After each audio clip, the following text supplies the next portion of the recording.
Welcome to the Draft and Stash, your one-stop shop for NBA news, free agency, draft, and everything in between. So sit back, relax, because it's time to start the show.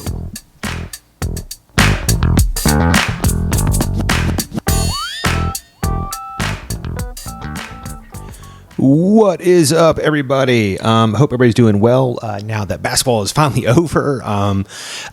Did it feel anticlimactic? Because I feel like the first round was awesome. There were so many great matchups and lead-ins, and everybody thought that it was just going to get better. And then we hit round two, and there was a couple of okay series, and then I don't know. It just feels like it just kind of faltered. The Warriors ran through everybody in the West except for the Grizzlies, and John Morant gets injured. But I don't know. I mean, maybe it goes 7. I feel like the Warriors' game plan and the way that they were rebounding the ball, the Grizzlies really couldn't hang. But that's why there's actual growing pains, because you have to learn before you can run and walk and all that jazz or whatever. And the Warriors, have been there before. I think the Grizzlies need some work, and we'll get into that in this episode. And then on the other side, the Celtics, go up 2-1, and then Jason Tatum just was a shell of himself the entire series. Jaylen Brown looked like their best player, which couldn't be the case. He's a really good 3-and-D all-star level guy. He's one of my favorite players, but you needed Tatum to give you 25 a night, and it just didn't happen. And guys like Derek White, who showed up in the first game, completely fell apart thereafter, and just blah blah blah, whatever, right? So that leads us to now, which is the NBA draft is 4 or 5 days away. Maybe you're already hearing this, and it's already over, but so I'm very excited to hit the draft and stash. That's one of our favorite things. We're kind of moving into a podcast format. If you're looking at my face, which now has a mustache, just got back from the beach. I was doing a Top Gun thing. Also apologize, my background looks like ass. So we will be putting up stuff or whatever more frequently than we have been doing. We are planning on doing a fully live draft show again. So hopefully all that goes off without a hitch.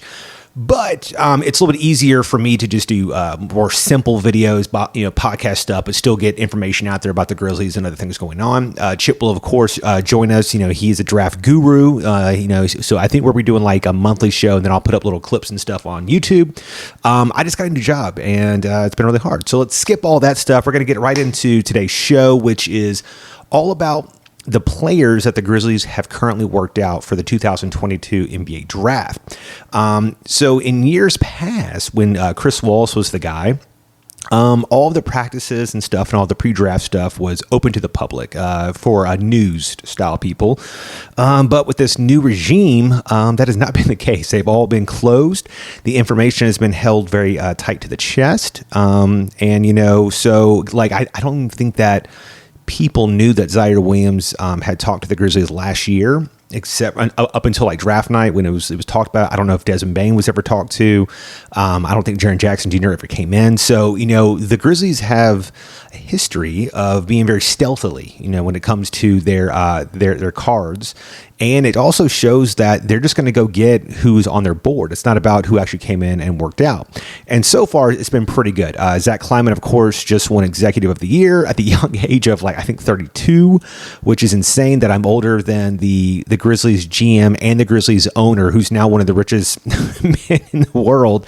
It's nuts. What have I done with my life, So before we get into the Grizzlies draft and just draft news in general, let's talk a little bit about some stuff that's already happened. The Houston Rockets send Christian Wood to the Dallas Mavericks in exchange for their 26th pick and a bunch of just nothing, basically, which looks as if Dallas basically gave away nothing to get this really solid big man. And people are wondering if he could be the last piece. I think he's a piece. They definitely got exposed by the Warriors. Their style, I don't know if it shook Phoenix. I don't know if Phoenix just maybe Chris Paul is completely out of gas, and that's what we saw. But it's not looking good, and it's sad that they're going to lose DeAndre Ayton because they gave Chris Paul this giant bag at the age of 37, and now this really young center is probably going to have to be traded elsewhere because I don't know, because their team is very notorious for being cheap.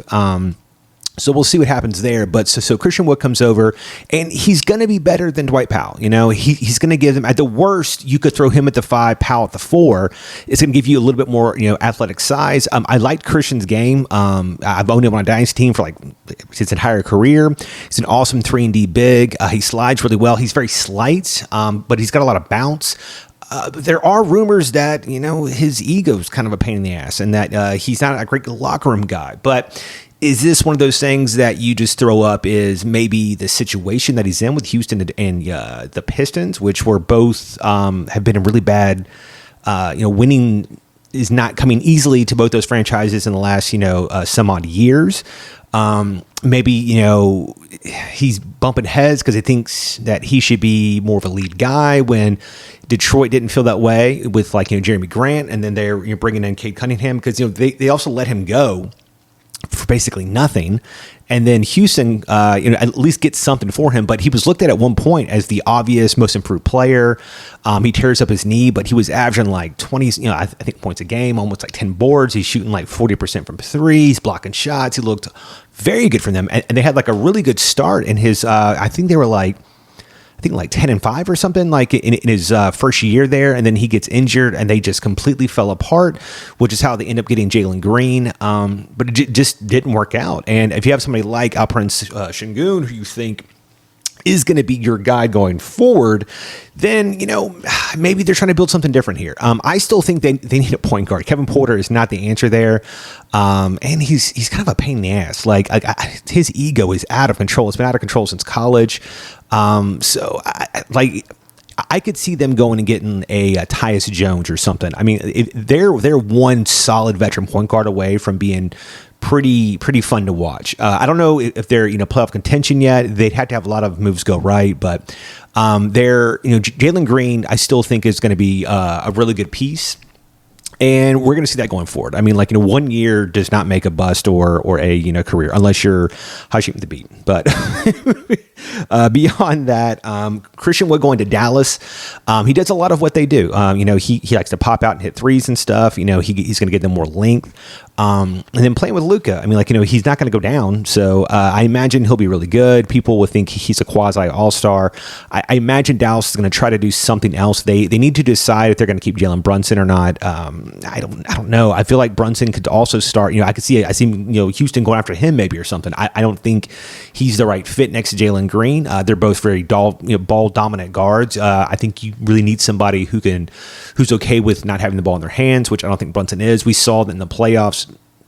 He's very, very capable of us being like this on-ball scorer, and him and Luka, kind of have like this weird your turn, my turn. And that was what Jaylen Brown and Jason Tatum did for a while, and then they eventually found out how to work together, and then the Warriors just overwhelmed them and kind of put them back in that mindset. But in today's game, you really can't just do this I'm good, you're good, it's your turn, my turn, like a Kyrie, like a Kevin Durant thing, which didn't work.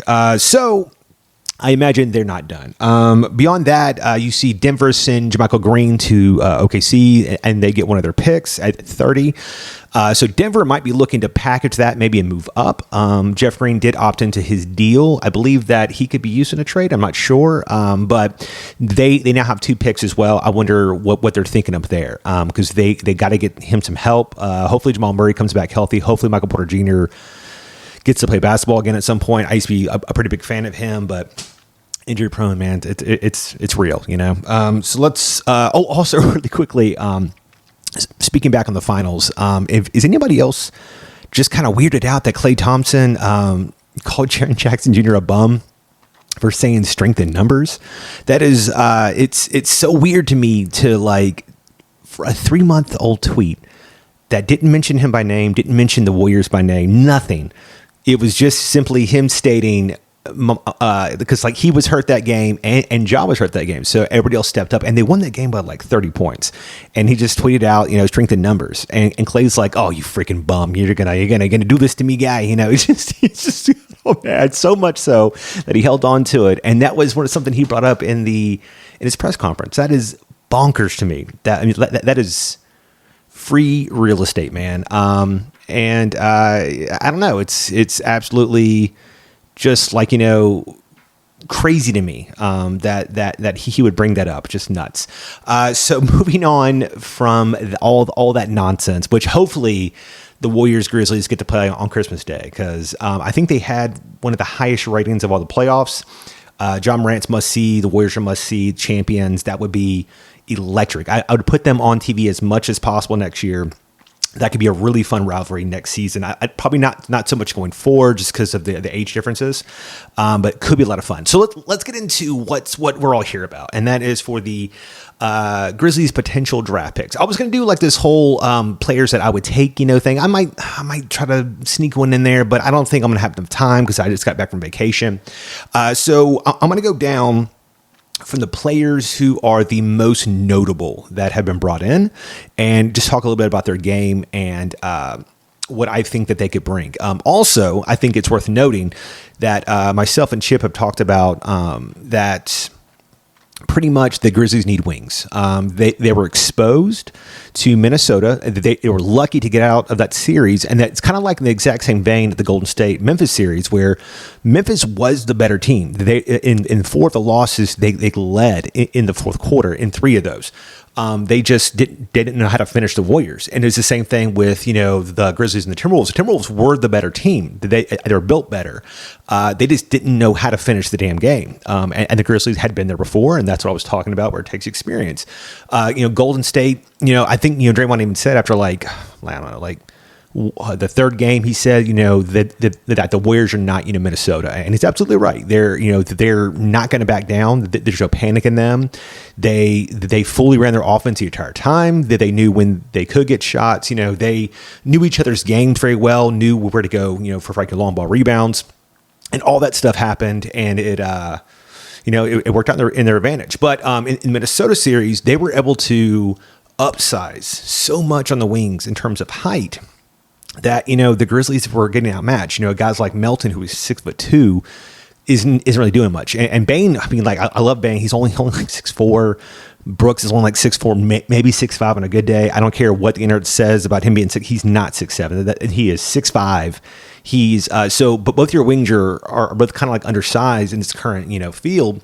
You got Jaren Jackson who's 7 foot, and Adams who is 7 foot. But Adams, he couldn't guard Cat, so he's not on the court because Cat is such a ball dominant big who's so quick that Adams got played like out the series. So then Brandon Clark has to come in, who had a very good series, but he's only 6'8", right? So with all that said, I think this list is very obvious that the guys that they're looking to bring in are bigger wings, who have potential scoring, potential shooting, 3-and-D style potential, who can come in and play a multitude of roles. Number one is Tari Eason out of LSU. I was kind of shocked that Eason even came in. He's projected top 20. I know he's been slipping here and there, but Tari Eason is awesome. He's a second-year player out of like LSU, 6'8", 220 pounds. His wingspan's like 7'2".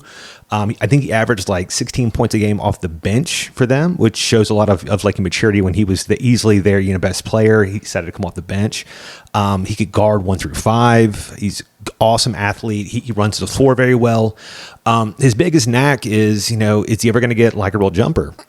He's not that old. He's like 20 or 21 or so. I'm not sure at draft time, but I imagine him at the 3, Brandon Clark at the 4, Jaren at the 5, and Dylan at the 2, and just giving people hell. It's just like them just, they would switch everything, just go at it and stuff. It would be insane. I would love to see Tari Eason and Jaren Jackson Jr. running together on the break. It would be nuts. He's an awesome athlete, really smart kid, super hard worker. I think he would fit in perfect here. I just don't think he's going to fall. I think it's crazy that, he even came in. I fully imagine him to go around 16 or 17 probably. But yeah, I think Tari Eason will be great here. But I would not expect that on draft unless we, unless the Grizzlies package a few moves with trades and picks and stuff, and and they're trying to hop in there. The second player who I believe is ranked next highest is Blake Wesley out of Notre Dame. He is a freshman guard, 6'4", 190 pounds with a 6'9" wingspan. He was kind of their lead guard playmaker this year. And I'm back and forth on Wesley all the time. Come out of college, everybody says, oh, he has a very explosive first step. He's a really good athlete, long arms, plays the passing lanes, he's a good scorer. But then he tested it, and all of his athletic testing was not good. It was all like in the middle of the pack, and he still shows a good burst step. But it's like I see a lot of like OJ Mayo here. I don't know. I don't see a lot of star potential here. He's not a natural playmaker in any of the games I watch. All just like all these damn highlights that I've watched. But he has really good length. He has a really good touch for scoring. He's got really good like hesitation dribble style. Very like herky jerky, and all that's good. I just don't know what his floor is. I don't know what his ceiling is. I would rather just avoid this possible landmine. But, if the Grizzlies draft him, then I'll go buy his jersey, because there's no reason not to assume that he'll be at least solid. They have a really great track record at this point. The only player that you can even say is maybe not that good is Santi Aldama, and he didn't get a lot of playing time. And when he did, later in the year as it went on, I see he worked his way out of the G League and stuff. He had a couple of really good games. I think he scored like 20 something against Phoenix, had like a huge dunk on them, and they beat Phoenix when they were running full strength, and the Grizzlies were running like all their backups, and it was crazy. We'll see. Blake has a lot of traits that look really great, and a lot of things I'm not really into. Moving on from him, we had Marjon Beauchamp, I believe, would be the next biggest name out of the G League Ignite. He's like 20 or 21 as well. He is like a wing. He's a 6'6", 200 pounds. Got a really good wingspan at 7'1". He's around like 21. Super hard worker. I mean, like he would come in here. He cuts really well. He moves nonstop. He runs to break just as hard as Zaire Williams does. He plays his ass off on defense. He just gets at it. He could easily guard 1 through 4 as well. The offense is really his main issue here. Is where does he score? Because it's not in the break. He's not a really good on ball scorer. He really needs somebody else to help him score, and that's going to be like kind of the thing. Is that if he can get a shot, which has been he has a new coach. He's been working on it in the offseason leading up to here. I'm sure like in workouts, it's probably looking a little bit better. But it wasn't great. I think he shot it okay in I think in like JUCO. But and everything. So he's tracked a little bit better, but versus professionals, he didn't shoot well at all. But is this more of which there's so many mouths and not enough, food or something? Because, on that team is also Dyson Daniels. That team is also Jaden Hardy, who is a notorious ball hog. So it's, I don't know, but I know that everything that I've watched him, he plays his ass off. I think he would be loved here in Memphis. Super smart guy as well. I wouldn't hate this pick at all. I know Chip's not super high on him, but we're both kind of in the same thing of if the Grizzlies take him, we're gonna like him. So it's not like the old days when it was Chris Wallace drafting people and you knew that they weren't going to be very good. Moving on from Marjon Beauchamp, you have Wendell Moore out of Duke. He is a shooting guard wing style guy. He's 6'5", 220 pounds. He's straight jacked. Also has a wingspan over 7 foot. He's a junior, but he's only going to be 20. He was a really early on player, and I believe he transferred to Duke as well. But he's only 20, which makes me like him more. He does a lot of 3-and-D stuff now. He's really smart as well. A lot of intangibles.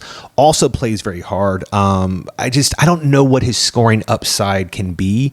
I see him play, and he's overpowering college dudes to get to the rim. He's not that feathery around the rim. His jumper's okay. I don't ever see him being like around like a 38 or like a 40% shooter. He looks like a really safe pick. Like, I feel like if they took him, I would be like, okay, he's a guy who can come in. He's going to get, 10 to 15 minutes a game. He's not really going to hurt things. he's kind of like a John Conchar. He's a more athletic John Conchar. Not as well as like a playmaker, but he does hit the boards really well. He does a lot of things. He's already got like an NBA ready body. I feel like he could come in from day one and help out. He would be better than like Jarrett Culver, obviously, who was terrible for the Grizzlies, terrible for everybody who had to have that dude on their team. So I mean, like I wouldn't hate this. It's not sexy. It's not exciting, but it is what it is. Moving on from there, we have, I'm going to say Caleb Houstan is the next biggest name here. He's a freshman out of Michigan. He's more of a small forward, 6'8", 190 pounds. We don't know his wingspan. He's a really good shooter. I look at him. He really projects as like a really tall, gunner, style guy. He didn't have a very good year at Michigan. He was a super high ranked 5-star, recruit. He came in, he kind of got bullied a little bit. He found, some games here and there and it looked pretty good, but him being drafted is really going to be based off of his potential on what you think he's going to be. Almost like the kid from Michigan State. Both of them didn't have very good freshman years, but their potential, much like Zaire Williams last year, is what they're going to get drafted on. He has a really great frame. He could probably fill into that around 210 or 215 over 3 or 4 years. He plays hard, so he's not like a bad defensive player. I think he's just like a not so knowing, player right now. And that's something that a really good coach could teach into them. Taylor Jenkins has a really good track record as well of teaching. He was second in coach of the year voting here recently. He's done really well with all of the young players. I wouldn't hate Caleb Houstan. Anybody who tracks that tall and that good of a shooter, I think you definitely go after. I mean, like if you could, pair him, Zaire, and Desmond Bane together, that could be insane. Moving on from Caleb Houstan, you have another older, older player, and that is Christian Braun from Kansas. I notoriously don't like white players, but that's my own my own thing. I think they're slow and that their fan bases are based on fucking race. Whatever. I don't like them. Grayson Allen, he can go fuck himself. JJ Redick, all those guys, not a fan of them. But Christian Braun, I feel like he would fit in with Memphis. Like he talks a lot of shit. He dunks on people and he pats his head and everything, and it really just goes hard the entire game. Really smart player. He unfortunately has a small wingspan, so he's 6'7", 210, but his wingspan is actually a negative at 6'6", which is not great. Bane is also on the team. He also had a small wingspan. And normally guys with shorter arms are much better shooters, but Braun, he hasn't tracked really well as a great shooter either. He's a capable shooter, and he's somebody that, you definitely don't want to leave open, but he's not like a Ray Allen, Desmond Bane, Steph Curry type that, is just going to kill you to death from outside. I think his way to stick in this league is he has to be able to hit over a clip of at least 40% probably to be in this league for the next 10 years. But he's really smart, runs the floor really hard. He's got pretty good athleticism. All of his numbers in the combine, they all tracked really well.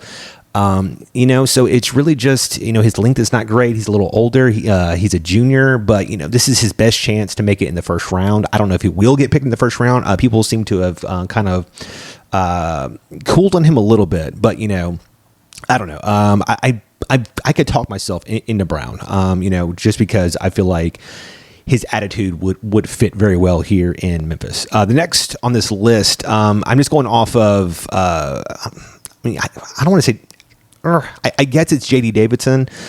He's been falling down a little bit. He was a really heavily recruited point guard, 5-star guy. He's only 6'2.5". He's 190 pounds, but he's a lot of muscle. He's got a good wingspan for his size at 6'6". He was a freshman. He's a dog, man. He'll go at anybody. He'll try to dunk on everybody. He's a little turnover prone though. That was his biggest thing, is that, there's times when he's great. He looks really good. He looks like a top 15 pick. And the nights where he's bad, you're like, why would anybody ever draft this guy? So shot was super inconsistent. But anybody to me who's willing to go out there and get punched in the mouth and keep coming at you, I think those guys eventually punch through. I know he's got a lot of talents that you can't teach. I've watched a couple of interviews with him. He's got a really great attitude. He's got this huge chip on his shoulder. It's another guy that I feel like if the Grizzlies could get it like 47, I would not be mad about it at all. I feel like, you take a chance on a guy like that, and then next to him, I've got Jean Montero. He's originally out of France. He played in the overtime, I think, like Elite League, which is not known for defense. A lot of people had Jean very high early in the year, and they expected him to be like a top 20 guy. And now he's kind of fallen into like that range of the 30s and 40s because the league he played in was it was not very competitive. It was he's very all gas, no brakes. He's got a great handle. He's super quick.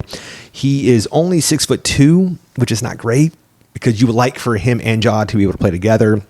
I don't see it happening. He's only like 170 pounds, so he's kind of small. And his wingspan's okay at 6'5". So, he's got an okay wingspan, but he's already not a great defender just because he's so small. And then, he just generally doesn't seem to care about it that much. But he is pure offense. He comes in the lane. He's super fast. He's like, Steve Nash on crack. Just getting in there. He's got a great touch, a great floater. He's got really good vision. But it's like one of those things where, we just saw Sharif Cooper, who was kind of the same thing, just pure offense. He couldn't really find his way on the court in Atlanta, and they had a bad year.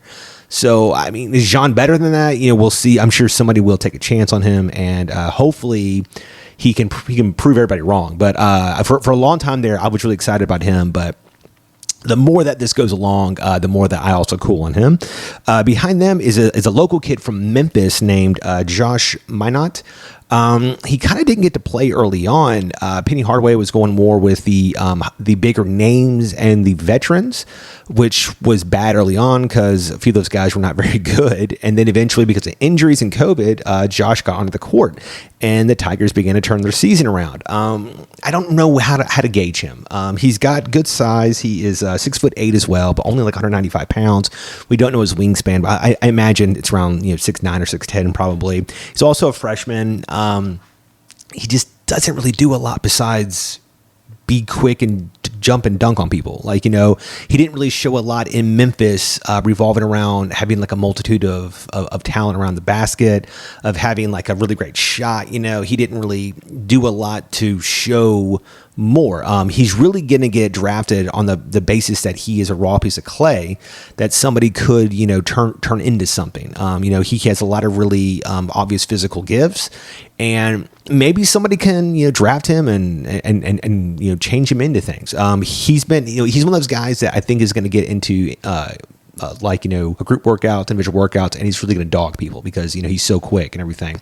So I think his immediacy in terms of his physical talent is what's going to get him drafted.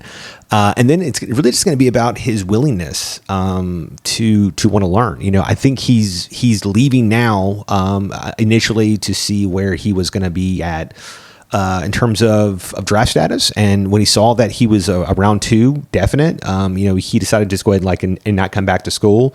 I also don't think that he appreciated being benched behind people that he was better than, but Penny Hardaway, that's a whole nother thing. Moving on from Josh, we have Iverson Molinar. He's a point guard out of Mississippi State, 6'3", 180, 6'8" wingspan junior. Super smart lead guard. He's got a pretty reliable jump shot, really good free throw shooter. This guy is textbook point guard. His championship wood, he's not going to wow you with speed or ball handling or athleticism. He's just a really smart player. I don't know if he makes it in the league. He looks like a worse Tyus Jones. They're about the same size. He's around the same type of like skill set. He's older, so his potential is not as high as other people is going to be. That said, he does do a couple of things that the Grizzlies draft, and that is like players that are older that can come in immediately, and help out. So I don't see us taking him. I watched him in the draft combine like exhibition games, and he's just kind of getting like overwhelmed. Like he ended up with 14 points, but I think like 6 or 8 of those were on just him being like in the right place at the right time. His handle is just not really tight. I don't know. I'm personally not sold on him. But if he gets drafted, then good for somebody. Hopefully, it's just not the Grizzlies that draft him. And then finally, the last player who I think is worth mentioning is Keon Ellis. He's an Alabama shooting guard, 6'6", 175 pounds. He's a senior, super efficient guy. Really, really plays with fire. He's kind of like got this. If he gets hot from outside, he'll just cook you mode and everything. And I think he's definitely the type of guy that could come in here and learn from Desmond, learn from Dylan. I wouldn't hate him being picked at like 47. He has a lot of really, really good knowledgeable skills from a person who is 21 years old, that has been, playing. My biggest concern is how he sizes up on defense. But he looked pretty good in the draft combine games. So, versus other people, his peers at this point, he didn't look bad. So I think it's just more or less if he could learn like NBA spacing and if a team can learn how to protect him versus larger players and kind of hide him at times and everything. But, he's almost like a Will Barton where he's small framed, but goes and gets boards. So it's like Barton in college, he was super, super thin and would go and get like 12, 13 rebounds a game. He would get like 8 on the offensive rebounds. Just super, super smart guy, and tough. And so those guys, as I said, will always be fan favorites in Memphis and probably like in most cities. But, here especially, we're very, blue collar. But anybody who's willing to go get hit in the mouth and try and win like every damn possession, will get like their jersey retired here probably. So those are the players who have come in, and I think it's worth noting the guys who have not come in yet, and that is Dalen Terry, who is beginning to move up draft boards. He's a sophomore guard, almost like a bigger version of what's that? Not like, I don't know, not like Mikal Bridges or something, but he's 6'7", can pass his ass off. He's really athletic. He runs the floor really well. Great wingspan. I just don't know how he scores. Like he was 5th on his team in scoring, which is not very impressive. And I get it. He's playing behind Mathurin and Koloko, but he should still find a way to get in there. A little bit. So is he too passive?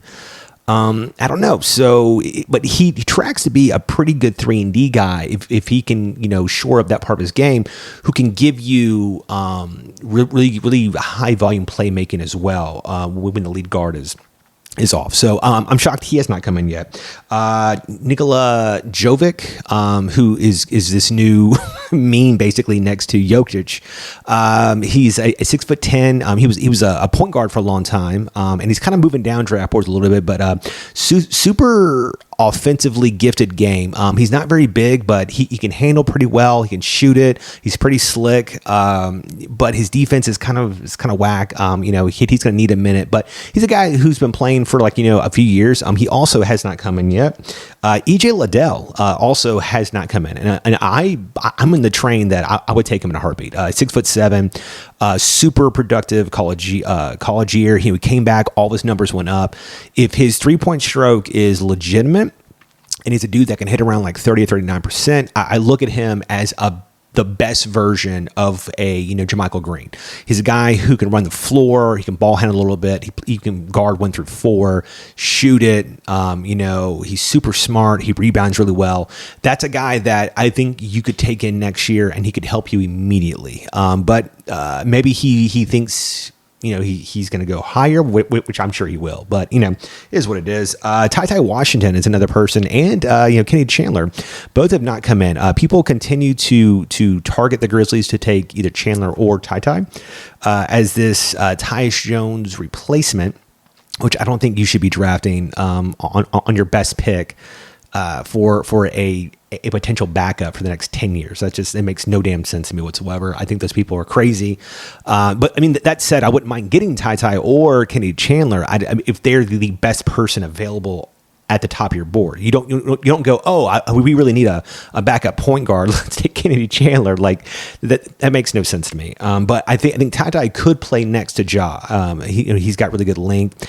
He's a good player, like on the ball and off the ball. But him and Kendall Brown has also not come in, which he's been slipping in these ranges. So I'm kind of shocked that he hasn't made his way in here. He's a 6'8" small forward out of Baylor, and him, like Tari Eason, is called one of the best defenders in this draft. So I don't know. I would assume that those guys would have liked to have gotten into a team that has 2 picks in the 20s where you're going to be sliding to whatever. But like I said, it doesn't matter who actually works out for the Grizzlies because at the end of the day, they're going to draft who's at the top of their board, and that's all that really matters. Like they've found gold everywhere. They hit Xavier Tillman in the 30s. They hit Desmond Bane at 30. They traded up to get Brandon Clark at 22. And so on and so on. They picked up John Conchar, who tracks awesome on almost all analytics. He got a little exposed in the playoffs versus people who were bigger than him, but super smart guy. He didn't get drafted, and they got him. They traded and got Melton, who also tracks very well. So I mean, like they really know what they're doing, and it's very exciting as a Grizzlies fan to be hitting into draft season, which is one of my favorite times. And hopefully things go well. Guys, thank you so much for listening. Let's see. The next time we'll talk will be, or the next time you listen, I guess, will be during the draft. We'll be doing a very long episode, which will be a live draft react, which I'll probably break that up on YouTube or whatever. People on YouTube, I apologize for my non-existent background and the fact that I have an awful mustache. But until next time, see ya.